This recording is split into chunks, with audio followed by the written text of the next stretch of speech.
Lovelies, welcome back to my channel. Speed and love சீரிஸோட 3rd and 4th episode தான் இந்த பாட்டில் பார்க்க போகிறோம். லாஸ்ட் எபிசோடில் ஹீரோயினோட ஹெல்ப்போட ரேசிங்கில் ஜெயிச்சுட்டு லம்சம் அமௌண்ட் வாங்கினாங்க இல்லையா? இப்போ அதுலேருந்து தான் கண்டினியூ பண்ணுறோம். ஹீரோ அந்த பணத்தை எடுத்துகிட்டு ஒரு இடத்துக்கு போகிறாரு. அங்கே போய் நின்ன உடனே ஹீரோயின் கிட்ட சொல்கிறாங்க, நீ எதுவும் பேசக்கூடாது, என் கூடவே நில்லு, வா போகலாம் அப்படின்னு சொல்லி கூப்பிட்டு போகிறாங்க. அங்கே போனால் அந்த கேங்குக்கு ஒரு தலைவர் இருக்கான் போல். அவன் கேட்குறான், இன்னைக்கு நீ வரமாட்ட சொன்ன ரேஸ்க்கான ஏன் வந்த அப்படின்னு கேட்கும்போது ஹீரோ சொல்கிறாரு, வேறு வழி இல்லாமல் உன்னோட ஆளுங்க இருக்காங்கல்ல, அவங்க என்னை துரத்த நானும் ரேஸ்குள்ளே வந்துட்டேன். ரேஸ்னா சும்மாவா, ஜெயிக்கணும் இல்லையா? ஸோ ஜெயிச்சுட்டு நானும் அந்த காசை எடுத்துகிட்டு உனக்கிட்ட கொடுத்துட்டேன் அப்படின்ட்டு சொல்கிறாங்க. இப்போ ஹீரோயின் பின்னாடியே வராங்களா. இவங்கள பார்த்துட்டு, என்னப்பா உனக்கு தெரியாதா நம்ம கேங்குள்ளே வெளியாளுங்க யாரும் வரக்கூடாதுன்ட்டு. அப்போ ஹீரோ சொல்கிறாரு, இல்லை இது வெளியாள் கிடையாது, இது என்னோட கேர்ள் ஃப்ரெண்ட். டெய்லி நைட்டு நான் உன்னை பார்க்க வரேன். அவள் என்ன நினச்சிட்டா, நான் ஏதோ ஒரு பொண்ணு கூட சுற்றுறேன்னு நினச்சிட்டு என் கூட பிரேக்கப் பண்ண போகிறேன்னு சொன்னான். அதனால தான் இன்னைக்கு அவளை கையோட கூப்பிட்டு வந்தேன். அவளுக்கும் தெரியணும்ல நான் என்ன பண்ணுறேன், ரேசிங்னா என்ன, இதெல்லாம் தெரிஞ்சுக்கணும் இல்லையா? அதனால தான் கூட்டிகிட்டு வந்தேன் அப்படின்னு சொல்கிறாங்க. அப்போ உடனே பின்னாடியே அந்த பின்னாடி துரத்திட்டு வந்தானுங்களா, அவங்களாம் வந்துடுறாங்க. வந்துட்டு, உங்க நேவிகேட்டரு உங்க கூட இருந்தாலே அவளுக்கு எவ்வளவு வேலைன்னு கேக்குறாங்க. அதுக்கு ஹீரோ, இல்ல அது பிரைஸ்லெஸ், அவ என்னோட கேர்ள் ஃப்ரெண்ட், அவ யார்கிட்டயும் எல்லாம் விட்டு தர முடியாது அப்படின்ட்டு சொல்லிடுறாரு. ஹீரோயினுக்கு என்ன நடக்குன்னு தெரியல. சுத்தி பாக்குறாங்க. அங்க இருக்கவங்க எல்லாம் ஹீரோயின் என்னோ பேசிட்டு இருக்காங்க. உடனே ஹீரோயினுக்கு ரொம்ப அன்கம்ஃபர்டபுளா இருக்கு. அதுக்கு உடனே ஹீரோ கிட்ட சொல்றாங்க, இது போல எனக்கு ரொம்ப கோல்டா இருக்கு, வீட்டுக்கு போலாமான்னு கேக்குறாங்க. கோல்டா இருக்கா, என்ன ஹக் பண்ணிக்கோ அப்படின்ட்டு அவரும் சொல்றாரு. அவங்களுக்கு என்ன பண்றேன்னே தெரியல. உடனே லைட் அப்படி ஸ்லோவா ஹக் பண்ண போறாங்க. அப்ப ஹீரோ நல்லா பிடிச்சி இழுத்து ஹக் பண்ணிக்கிறாங்க. ஹக் பண்ணிட்டு, இரு வீட்டுக்கு போயிடலாம், கொஞ்சம் வெயிட் பண்ண அப்படி சொல்லிட்டு, என்னோட கேர்ள் ஃப்ரெண்டுக்கு ரொம்ப குளிர் தான், நாங்கள் வீட்டுக்கு போகிறோம் அப்படின்ட்டு சொல்லிட்டு அவரும் கிளம்பிடுறாரு.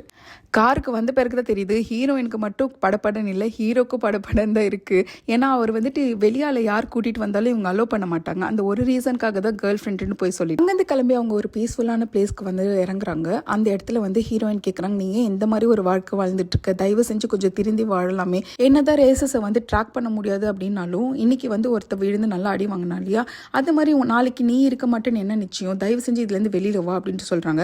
அப்போ அவங்க அந்த என்வெலப் ஓப்பன் பண்ணு அப்படின்ட்டு சொல்கிறாரு. இந்த என்வெலப் ஓப்பன் பண்ணி பார்த்தா நிறைய காசு இருக்குது. இதுக்காக தான், இந்த பணத்துக்காக தான் நான் இவ்வளோ கஷ்டப்படுறேன்ற ஹீரோ சொல்கிறாரு. அப்போ ஹீரோயின் கேட்குறாங்க, பணம் தான் முக்கியமா, பணத்துக்காக தான் நீ இதெல்லாம் பண்ணிட்டு இருக்க அப்படி கேட்கும்போது உடனே ஹீரோ கோவமாக வெளியில் இறங்கி சொல்கிறாங்க, நீ என்ன நினச்சிட்டு இருக்க, பணம் தான் இந்த உலகத்தில் எல்லாமே. நீங்கள் 2 பேரும் விட்டுட்டு போன டைமில் எங்கள் கிட்ட கொஞ்சம் காசு தான் இருந்தது. அதனால நாங்கள் ஒரு பேஸ்மெண்ட்டு தான் வாடகை எடுத்து தங்கிட்டு இருந்தோம். அந்த இடத்துல மழை பெஞ்சதுன்னா அவ்வளோ தண்ணி நிற்கும், செத்து போன எலியெல்லாம் மேலே மிதக்கும், நாங்கள் டேபிள் மேலே தான் படுத்து தூங்குவோம். ஒரு நாள் வேலைக்காக நிறைய காசு எடுத்து வச்சுட்டு ஒருத்தங்கிட்ட கொடுத்தான், அவனை ஏமாத்திட்டு போயிட்டான். வேற வழியே இல்லாமல் நாங்கள் ரோட்ல எல்லாம் படுத்து கிடந்தோம். இதெல்லாம் உனக்கு தெரியுமா? இப்போ சொல்லி இந்த காசை தேவையில்லைன்னு நினைக்கிறியா? அது மட்டும் இல்லை, உங்கள் அப்பாவோட இன்னொரு பொண்ணுக்கு ஹார்ட்ல சர்ஜரி பண்ணணும், அதுக்கு நிறைய காசு தேவைப்படும், எக்ஸ்பென்சிவ் ட்ரீட்மெண்ட்டும் இருக்கு. இது எல்லாத்தையும் நான் சும்மா நின்று பார்க்க முடியுமா? எனக்கு வேற வழி கிடையாது, நான் இதுதான் பண்ணி ஆகணும் அப்படின்ட்டு சொல்றாங்க. ஹீரோயின் அப்படி மனசுடைஞ்சு கேட்டுட்டு இருக்காங்க. அதுக்கப்புறம் அவங்க சொல்றாங்க, என்ன நீ உன்னை யாரும் கேட்கக்கூடாதுன்னு நினச்சிட்டு இருக்கியா? கேட்கறதுக்கு நான் இருக்கிறேன், நீ சொல்லு, இனிமேட்டு இனிமேலாம் பண்ண மாட்டேன், நீ சொல்லு அப்படின்ட்டு சொல்றாங்க. உடனே ஹீரோ இன்னும் கோவமாயிட்டு, நீ சொல்லுமா சொல்லு, எந்த ரைட்ஸ்ல நீ என்ன கேட்க வந்திருக்க, எந்த ரைட்ல நீ சொல்றது நான் கேட்கணும்னு நீ நினைக்கிற, உன் பேரை கூட நீ மாத்திட்ட, உங்க அப்பா பேரை கூட நீ மாத்திட்ட, இப்ப சொல்ல நீ எந்த ரைட்ஸ் இருக்கு உனக்கு என்னை பத்தி கேட்கறதுக்கு அப்படின்னு கேட்கிறாரு. அப்போ எங்க அம்மா உன்னை விட்டுட்டு போனதுனால தான் நீ கோவமா இருக்கியா, இதனாலதான் நீங்க என்ன பார்க்கலையா, உண்மையை சொல்லு அப்படின்னு சொல்லி ரொம்ப கோவமா ஹீரோயின் கேட்கும்போது ஹீரோ உடனே இவங்களை இட்டுட்டு போய் உள்ள உட்கார வச்சுட்டு ஹீரோ தனியா போய் உட்காந்துடுறாரு. அப்படியே ஹீரோயினும் தூங்கிடுறாங்க. முழிச்சு பார்த்தா ஹீரோயின் தூங்கிட்டு இருக்கும்போது அவங்க மேல ஹீரோ அவரோட ஷர்ட் கழட்டி போட்டிருக்காரு போல, அதை எடுத்துட்டு வராங்க. ஹீரோயின் எழுந்து வந்தோடனே ஹீரோ சொல்றாரு, உங்க அம்மா வந்திருக்காங்களா ஊர்ல, உன்னை கூட்டிட்டு போறதுக்காக, வா போலாம் அப்படி சொல்லிட்டு அவங்களை கூட்டிட்டு போயிடுறாங்க. அங்க போனா அவங்க அம்மா அங்க வெயிட் பண்ணிட்டு இருக்காங்க ஹோட்டல்ல. அப்ப ஹீரோயின் கேட்கறாங்க, என்ன என்ன நீங்க உங்க அம்மா பார்க்க வரீங்களா அப்படின்னு கேட்கறாங்க. அதுக்கு அவங்க, நான் வரமாட்டேன் அப்படி சொல்லிட்டு ஃபாஸ்டா கிளம்பிடுறாரு. இவங்க உள்ள போய் பேசிட்டு இருக்கும்போது திடீர்னு பார்த்தா ஹீரோ பின்னாடி தான் நின்றுட்டு இருக்காரு. அப்போ அவங்க அம்மா கேட்குறாங்க, இது அந்த பையன் தானே அப்படின்னு கேட்கும்போது, ஆமா ஜின் தான் அப்படின்னு சொல்றாங்க. அவன் ஏன் அவங்க கிட்டலாம் பேசக்கூடாது, நான் ஆல்ரெடி உங்க அப்பா கிட்ட சொல்லிட்டேனே அப்படின்னு கேட்குறாங்க. என்னது, எதுக்கு அப்படி சொன்னீங்க? இல்லை உனக்கு தெரியாதான், அவன் தத்தெடுத்த பையன் தான், நீங்கள் 2 பேரும் ஆப்போசிட் ஜெண்டர், 2 பேரும் ரொம்பலாம் பேசிக்கூடாது அப்படின்ட்டு சொல்றாங்க. உடனே அம்மா, அவன் ஆப்போசிட் ஜெண்டர் இருந்தால் அவன் என் அண்ணா அப்படின்ற மாதிரி இவங்க சொல்றாங்க. அவன் ஆல்ரெடி உன்னை ஊர்ல இருக்கும் போதே நிறைய தடவை கால் பண்ணிட்டே இருந்தான், உனக்கு நிறைய லெட்டர்ஸ்லாம் போட்டா, நான் ஆல்ரெடி அவன் கிட்ட பேசிட்டேன், நீ இவ்வளோ சும்மா பார்க்க வரக்கூடாது, சும்மா பேசக்கூடாது பண்ணக்கூடாது அப்படின்னு சொல்லி அவனை டிசிப்ளினாக இருக்கணும்ட்டு அவன்கிட்ட 1000 தடவை சொன்னேன். ஆனால் அவன் வந்து மறுபடியும் உங்ககிட்ட பேசிகிட்டு இருக்கானா அப்படின்னு கேட்குறாங்க. அப்போ தான் ஹீரோ நினச்சி பார்க்குறாங்க, ஓ ஒருவேளை அதனால தான் அவர் வந்து எனக்கு திருப்பி லெட்டர் போடலையா, எனக்கு பேசலையா, என்னை வந்து பார்க்கலையா அப்படின்றத புரிஞ்சுக்கிறாங்க. இப்போ ஹீரோயின் வீட்டுக்கு போயிடுறாங்க. அவங்க அம்மா சொன்னது எல்லாத்தையும் நினச்சி பார்த்துட்டு இருக்காங்க. அங்கே வந்து ஒரு டார்கெட் போர்டு இருக்குது. அதை வச்சு விளையாடிட்டு இருக்கும்போது அவங்க பின்னாடி வந்துட்டு ஒரு கொத்தா லெட்டர்ஸ் இருக்கும் போல், அது அப்படியே விழுந்துடுது.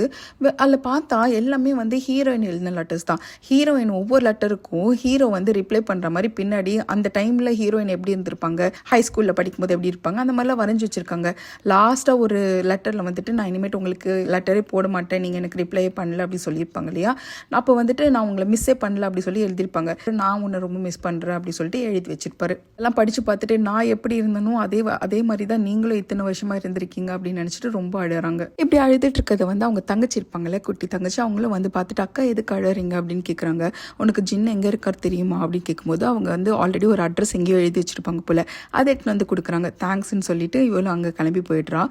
போயிட்டு அங்கே போய் பார்த்தா ஹீரோ அங்கே யார்கிட்டயும் பேசிட்டு இருக்காங்க. ஹீரோயின் வர சத்த கேட்ட உடனே அந்த கேப் போட்டவன் வந்து அங்கேருந்து போயிடுறான். அப்போ ஹீரோவும் வந்து பார்க்குறாரு. நீ இன்னும் கிளம்பலையா ஊருக்கு அப்படின்னு கேட்கும்போது, இல்லை நான் ஒன்று சொல்ல மறந்துட்டேன், அதை சொல்கிறதுக்கு தான் வந்தேன் அப்படின்னு சொல்கிறாங்க. அப்படியா, என்னதுன்னு கேட்கும்போது அங்கே கிளாக்ல 12 கிராஸ் ஆகிடுச்சு. அப்போ சொல்கிறாங்க ஹாப்பி பர்த்டே அப்படின்ட்டு. சின்ன வயசில் என்ன இருக்குன்னா மூவோட பர்த்டே தான் வந்துட்டு ஜின்னுக்கும் ஹாப்பி பர்த்டே சொல்லிட்டு விஷ் பண்ணிட்டு இருப்பாங்க. ஸோ 2 பேருக்கும் ஒரே நாள் தான் பர்த்டே போல். அப்போ வந்துட்டு ஹீரோ சொல்கிறாரு உனக்கும் ஹாப்பி பர்த்டே அப்படி சொல்லிட்டு. சரி நீ காலையிலேருந்து நீ சாப்பிடல தானே அப்படின்னு சொல்கிறாங்க. ஆமாம், சரி நான் உன்னை வெளில கூட்டிகிட்டு போகிறேன் அப்படி சொல்கிறாங்க. அந்த ஃபீல்டில் லைட்டாக 2 பேரும் அழுதுகிட்டே சிரிக்கிறாங்க. சிரிச்சுட்டு ஒரு கடைக்கு போகிறாங்க. அங்கே போயிட்டு ஒரு நல்ல கேக் வாங்கிட்டு வீட்டுக்கு வந்துட்டு செலிப்ரேட் பண்ணுறாங்க அவங்க பர்த்டேயை. அவங்க சொல்கிறாங்க உன்னோட விஷயம் என்ன நீ சொல்லு அப்படின்ட்டு அவங்க ஹீரோ சொல்லும் போது ஹீரோயின் சொல்கிறாங்க, ஃபர்ஸ்ட் விஷயம் நான் சத்தமாக சொல்கிறேன், உன்னோட பர்த்டே என்னைக்குன்னு நம்ம கண்டுபிடிக்கணும் அப்படின்ட்டு சொல்கிறாங்க. செகண்ட் விஷயம் நான் எனக்குள்ளே சொல்லிக்கிறேன் அப்படி சொல்கிறாங்க. என்ன வேண்டுறாங்கன்னா, நான் ராப்பகலும் எப்போவுமே வந்துட்டு நான் ஹீரோவோட இருக்கணும், எப்போவுமே நாங்கள் ஹாப்பியாக இருக்கணும் அப்படின்னு சொல்லிட்டு வேண்டிக்கிறாங்க. அதுக்கப்புறம் 2 பேர் தண்ணி அடிக்க ஆரம்பிக்கிறாங்க. அவங்க ட்ரிங்க் பண்ணும்போது ஹீரோயின் சொல்கிறாங்க, நான் தண்ணி அடிச்சிட்டேன்னா எனக்கு வந்துட்டு என்ன நடக்குன்னே தெரியாது, ஸோ நீ தான் என்னை பார்த்துக்கணும் அப்படின்னு சொல்கிறாங்க. ஓகே நான் பார்த்துக்கிறேன்ட்டு ஹீரோ சொல்லிட்டு பிறகு அவங்க 2 பேர் நல்லா தண்ணி அடிச்சிட்டு இருக்காங்க. அப்போ வந்து ஹீரோயின் கேட்குறாங்க, இந்த கேரேஜ் உனக்கு பிடிச்சிருக்கா, நீ இங்கேயே நல்லா வேலை செய்றியா, உனக்கு இது செட் ஆயிடுச்சுன்னா நீ இங்கேயே நல்லா ஒர்க் பண்ண அப்படின்ட்டு சொல்கிறாங்க. சரி நான் பண்ணுறேன், நீ சொல்லு உனக்கு எப்போ நான் உன் அண்ணா இல்லைன்றது தெரியும் அப்படின்னு கேட்கும்போது, எனக்கு இது ரொம்ப நாளாவே தெரியும், அம்மா வந்து நாங்கள் கிளம்போதே சொல்லிட்டாங்க அப்படி சொன்னாங்க. சரி அப்போ அண்ணா இல்லைன்னு தெரிஞ்ச பிறகு நீ என்ன நினைக்கிற அப்படின்னு கேட்கும்போது ஹீரோயின் ஒருத்தர் பார்த்துக்கிறாங்க. அப்போ ஹீரோயின் வந்து நல்லா பம்பாடின மாதிரி போய் விழுந்துட்டு, இதை பாரு எனக்கு வீட்டுக்கெலாம் போக பிடிக்கல, நான் எங்கே தான் தங்குவேன் அப்படின்ட்டு சொல்கிறாங்க. இல்லை உன்னோட வீட்டு சாவி என்கிட்ட இருக்குது, வா உன்னை கூட்டிகிட்டு போகிறேன் அப்படின்னு சொல்கிறாங்க. இல்லை நான் போக மாட்டேன், அங்கே வந்து தண்ணியும் வேலை செய்யலை, நான் கண்டிப்பாக போக மாட்டேன் அப்படின்னு சொல்கிறாங்க. சரி ஓகே இங்கே இருந்துக்கோ அப்படின்ட்டு சொல்லி விட்டுறாங்க. அப்போ திடீர்னு ஹீரோயினுக்கு வந்து மென்சுரல் டைம் போல், ஸோ அவங்களுக்கு பீரியட்ஸ் வந்துடுது. அப்போ ஹீரோ போயிட்டு அவங்களுக்கு தேவையானதெல்லாம் வாங்கிட்டு வராங்க.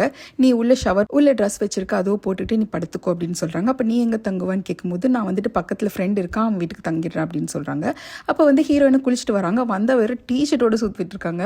அவங்க வந்தோடனே ஹீரோ கூப்பிட்றாங்க, வா நீ போய் குளி அப்படின்னு சொல்கிறாங்க. அப்போ அவர் வந்து பார்க்குறாரு, கீழே பேண்ட்டை காணும். அவர் அப்படியே பார்த்துட்டு சரி நீ போய் படுத்துக்கோ, நானும் குளிச்சுட்டு பக்கத்து வீட்டுக்கு போகிறேன் அப்படின்னு சொல்லிட்டு அவங்க போகிறாங்க. அப்போ வந்து திடீர்னு ஹீரோயினுக்கு வந்து வயிறு வலி ரொம்ப அதிகமாகிடுச்சு. அப்போ ஹீரோ வந்துட்டு சொல்கிறாரு, உன் கை வச்சுட்டு நல்லா சூடு பண்ணி கை வயிற்றுல வை அப்படின்னு சொல்கிறாங்க. அப்போ வந்து ஹீரோயின் கையை விட ஹீரோ கை வந்து இன்னும் வார்மராக இருக்குன்ட்டு ஹீரோ கை எடுத்து வயிற்றுல வச்சுக்கிறாங்க. அப்படியே வச்சுட்டு அப்படியே ஹீரோயினை தூங்கிடுறாங்க. ஹீரோயின் ஃபுல்லாக வந்து ஸ்வெட்டாக இருக்குது. ஸோ ஹீரோ இப்போ நல்லா விசிறி வர விட்டுட்டு இருக்காரு.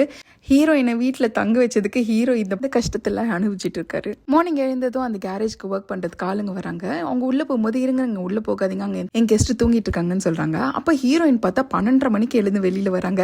இங்கே வெளில இருக்கவங்களாம் வேலை பார்த்துட்டு இருக்காங்க. ஹீரோயின் வந்து அந்த வேலைக்கு ஹெல்ப் பண்ண உடனே யார்டா அதுன்னு எட்டி பார்த்தா அந்த பொண்ணு அங்கே நின்றுட்டு இருக்கா பேண்ட் இல்லாமல். உடனே அவங்க ஆன்னு பார்த்துட்டு இருக்கானுங்க. உடனே ஹீரோ வந்துட்டு ஏய் என்னடா பார்க்குறீங்க போங்கடா அப்படின்னு சொல்லிட்டு நீ போய் பேண்ட்டை போடு அப்படின்ட்டு ஹீரோயின்கிட்ட சொல்கிறாங்க. ஹீரோயின் சொல்கிறாங்க நான் ஆல்ரெடி பேண்ட்டை போட்டு தான் இருக்கேன். ஹீரோ வந்து நீ போய் லாங் பேண்ட்ஸ் மாற்றிட்டு வா, நான் பிரேக்ஃபாஸ்ட் ரெடி பண்ணி வைக்கிறேன் அப்படின்ட்டு சொல்கிறாங்க. அப்புறம் ஹீரோயினையும் வந்துட்டு சாப்பிட்டா வரும்போது அப்போ ஹீரோ சொல்கிறாரு, இன்னையோட நீ வந்துட்டு ஒரு நாள் கேட்டேன் முடிஞ்சிச்சு, நீ மரியாதையாக வீட்டுக்கு கிளம்பு அப்படி சொல்கிறாங்க. இன்னும் 2 நாள் ப்ளீஸ், 2 நாள் மட்டும் நான் இருக்கேனே அப்படின்ட்டு சொல்கிறாங்க.